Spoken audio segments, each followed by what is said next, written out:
A ver, ¿alguna vez nos hemos parado a pensar en esto? ¿Cómo se puede medir algo tan abstracto como la inteligencia? Es que es una pregunta que me fascina. ¿Es un solo número que te define, como si fuera tu altura? ¿O es más bien, no sé, un perfil con sus picos y sus valles? Hoy vamos a meternos de lleno en el mundo de la evaluación psicológica para explorar esas herramientas que llevan más de un siglo intentando responder a esto. Tenemos aquí delante varias fuentes que describen algunas de las pruebas de inteligencia más influyentes de la historia. Pero más allá de solo describirlas, la misión de hoy es entender cómo ha evolucionado nuestra forma de medirla. Desde esa búsqueda de un número mágico hasta el complejo mapa cognitivo que intentamos dibujar hoy. Vamos a desmitificar estos tests. Es que es un viaje fascinante. Y para empezar, yo creo que lo mejor es hacer una distinción clave, que lo ordena todo un poco. Por un lado, tenemos las pruebas que llamamos colectivas. Vale, Piensa en un aula, un auditorio lleno de gente, cada uno con su lápiz. Su gran virtud es la eficiencia, claro. entiendo. Y por otro están las pruebas individuales, que eso ya es una conversación cara a cara, un análisis casi artesanal de la mente de una persona. Si te parece, empezamos por las de gran escala, Vale, por las colectivas. perfecto. Vamos a ello. La eficiencia suena muy bien, sobre todo para grandes procesos como orientación en colegios o la selección de personal. Supongo que de ahí viene su popularidad. Claro. Permiten tener datos de cientos de personas en una mañana de forma estandarizada y sobre todo comparable. Y la primera de la que hablan las fuentes es, posiblemente, la reina de las pruebas no verbales, el test de matrices progresivas de Raven. Y digo que es interesante que sea no verbal porque, en teoría, eso le permite saltar barreras, las del idioma, las de la cultura. ¿No es así? Exactamente. Esa es su gran base. El objetivo del Raven es intentar aislar una capacidad de razonamiento muy pura. Lo que busca medir es lo que el psicólogo Charles Spearman bautizó como el factor G, El factor G. o inteligencia general. Espera, para que todo el mundo se haga una idea, el factor G sería algo así como la potencia del motor de un coche, ¿no? Es una analogía perfecta. La capacidad general que luego se puede aplicar a tareas más específicas, como conducir en ciudad o por una carretera de montaña. Es una analogía perfecta, sí. El factor G es esa energía mental que está debajo de todo, la que nos permite resolver problemas, razonar, aprender. Y el Raven intenta medirlo presentando series de figuras de formas geométricas abstractas, a las que les falta una pieza. Y tienes que encontrar la que encaja. Eso es. La tarea es deducir la lógica de la secuencia. Cómo cambian las formas, las posiciones, los patrones. Y elegir entre varias opciones la pieza que completa esa matriz. Es pura deducción visual. Claro, pero me cuesta imaginar que el mismo test sirva para un niño de 6 años y para, no sé, una ingeniera que aspira a un puesto de alta cualificación. ¿Cómo se ajusta esa dificultad? Muy buena pregunta.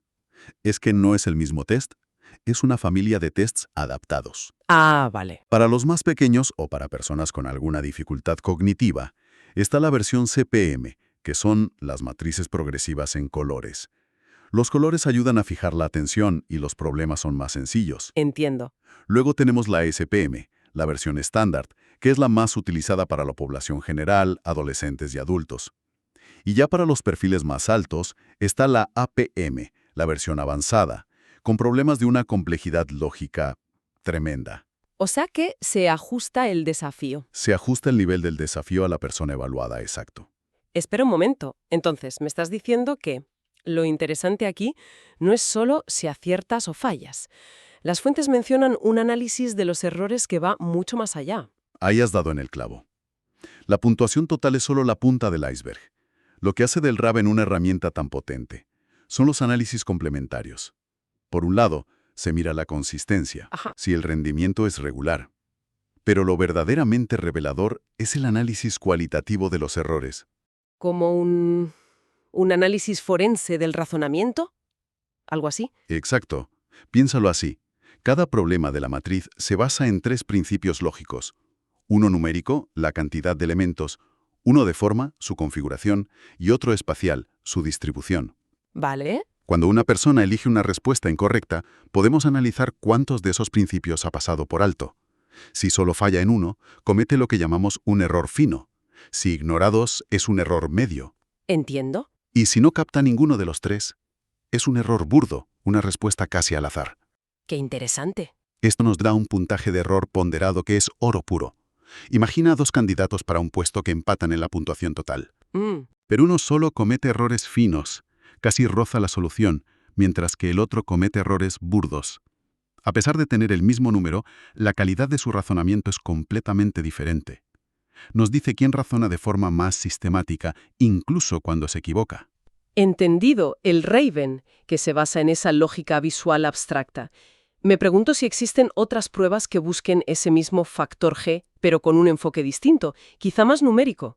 Pues sí, y curiosamente, también nació en un contexto militar, Ah, mira. lo que nos da una pista de la necesidad que había de evaluar a grandes grupos de forma rápida y fiable. Hablemos del test de dominos. Suena a un juego. Suena a juego de mesa, pero fue diseñado para la Armada Británica en el 44 como una prueba paralela al Raven. También es no verbal y mide el factor G, pero el vehículo aquí son las series numéricas, representadas, claro, en fichas de dominó. O sea que, en lugar de patrones de formas, hay que descubrir patrones de números. Principios como sumar 1, restar 2, o cosas más complejas, supongo. Exacto. Hay que deducir la lógica que sigue la secuencia. A veces es una simple progresión, otras veces es un principio de simetría, de alternancia. Ya. La tarea es averiguar qué números deberían ir en la ficha que se presenta en blanco. Y un dato crucial que señalan las fuentes, no tener ni idea de jugar al dominó no afecta en absoluto. Ah, bueno saberlo.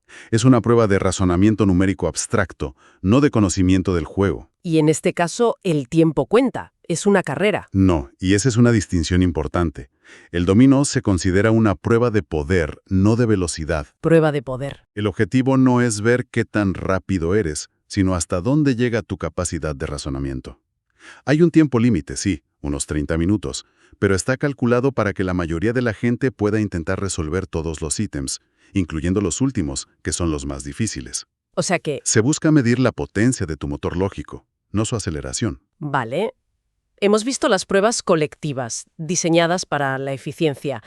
Pero si lo que se busca es un diagnóstico profundo, una comprensión detallada de una persona, supongo que hay que pasar a las evaluaciones individuales. Sin duda. Aquí entramos en el terreno de la psicología clínica, de la neuropsicología.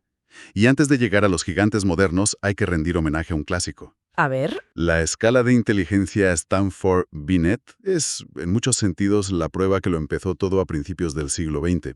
Fue la primera en usar de forma sistemática el concepto de cociente intelectual, el famoso CI. ¿y cómo funcionaba? Porque la idea de edad mental que introdujo siempre me ha parecido curiosa. La idea original era simple y bastante ingeniosa. Si un niño de 10 años era capaz de resolver las mismas pruebas que la media de los niños de 8, se decía que tenía una edad mental de 10 años. Claro. Luego la fórmula era sencilla. Dividías la edad mental por la edad cronológica y lo multiplicabas por 100. En nuestro ejemplo, 10 entre 8 por 100 nos daría un CI de 125. Entiendo. Aunque hoy el cálculo estadístico es mucho más complejo, se basa en la comparación con el grupo de edad. Esa fue la idea revolucionaria que lo inició todo. Vale. Su aplicación hoy en día es informatizada y se adapta al nivel de la persona, buscando su nivel basal, donde acierta todo, y su nivel tope, donde ya no puede avanzar. Pero si hablamos de evaluación individual hoy en día, parece que hay un nombre que eclipsa a todos los demás. Wechsler y sus escalas. Totalmente. La gran revolución de David Wechsler fue romper con la tiranía del número único. Ujú. Propuso que la inteligencia no era una única cosa, sino una constelación de habilidades. Sus escalas no se limitan a darte un CI total, te ofrecen un perfil detallado, un mapa de las fortalezas y debilidades cognitivas de una persona. Empecemos por la escala de adultos, la WISE. ¿Cómo dibuja ese mapa? Pues la WISE organiza las habilidades en 4 grandes áreas o índices. Podemos pensar en este perfil como el panel de control de un estudio de sonido. Me gusta la analogía. El CI total sería el volumen general, pero los 4 índices son los ecualizadores, los graves, los agudos, los medios. Te permiten ver si el sonido cognitivo está equilibrado. ¿Y cuáles serían esos ecualizadores? El primero es la comprensión verbal. Mide el conocimiento que hemos adquirido a través de nuestra cultura, de la educación y la capacidad de razonar con palabras. Vale, lo verbal. El segundo es el razonamiento perceptivo. Evalúa la habilidad para resolver problemas visuales, espaciales, sin necesidad de palabras. La famosa prueba de reproducir un diseño con cubos de colores está aquí. Ah, sí, esa la conozco. El tercero es la memoria de trabajo, la capacidad de retener información en la mente a corto plazo y manipularla, como cuando calculas mentalmente la vuelta de una compra, Entiendo, la RAM de nuestro cerebro. algo así. Y el cuarto es la velocidad de procesamiento. Mide la rapidez y precisión con la que se pueden realizar tareas visuales sencillas. Y aquí está la verdadera revolución de Wechsler, entonces. Ahí está. Significa que un CI de 110 no te cuenta toda la historia. Puedes tener a una novelista brillante con ese CI, cuyo índice verbal está por las nubes, pero que es más lenta organizando información visual. Exacto. Y a una arquitecta con el mismo CI de 110, que es un genio espacialmente, pero le cuesta más articular ideas complejas con palabras. El número es el mismo, pero sus mundos cognitivos son... Completamente distintos. Has captado la esencia y ese análisis del perfil de las discrepancias entre los índices es lo que hace que estas escalas sean herramientas diagnósticas potentísimas. Recuerdo un caso clínico donde el perfil de la WISC, la versión para niños, fue clave. Un niño con un CI total perfectamente normal tenía el índice de velocidad de procesamiento bajísimo. Anda. El problema no era de inteligencia, sino de que su motor cognitivo tardaba mucho en arrancar. Identificar eso permitió adaptar por completo su método de estudio y cambió radicalmente su trayectoria escolar. Suena muy completo, sí, pero siempre se oyen críticas a estos tests. ¿No corremos el riesgo de etiquetar a un niño para siempre basándonos en su rendimiento en un mal día? ¿Qué tan estable es ese perfil que se dibuja? Es una preocupación muy legítima y un punto crucial. Por eso las fuentes insisten tanto en la robustez psicométrica de estas pruebas.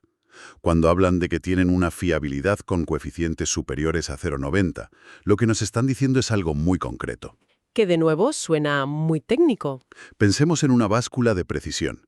Si te pesas 3 veces seguidas, quieres que te dé el mismo resultado, o uno muy parecido. Claro. Un coeficiente de fiabilidad de 0,90 significa exactamente eso, que la prueba es muy consistente.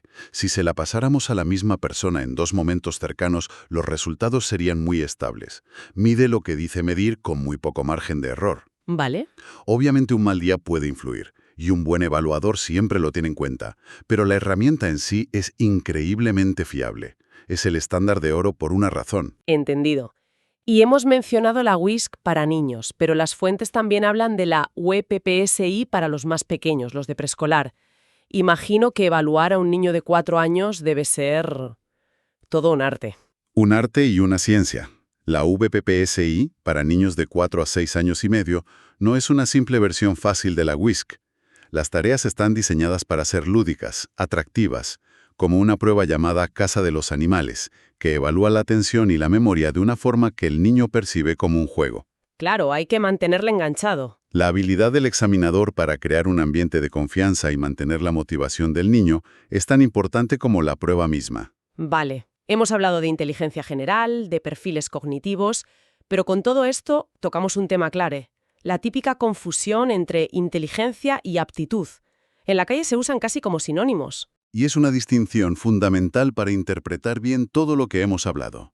La inteligencia, sobre todo desde esa perspectiva del factor G, se concibe como una capacidad muy global, ese motor del que hablábamos. La aptitud, en cambio, se refiere a potenciales más específicos para aprender a hacer algo concreto. Ajá. Y lo más importante, son entrenables. O sea que, resumiendo la diferencia, la habilidad es lo que puedo tocar al piano ahora mismo. ¿Sí? Y la aptitud es mi potencial para convertirme en una gran pianista con práctica. ¿Voy bien? Exacto. Has dado en el clavo. Las fuentes proponen una distinción muy elegante. La habilidad es el poder para realizar una tarea ahora. Es una foto del presente. Vale. La aptitud es el poder para aprender a realizar una tarea. Es una proyección a futuro.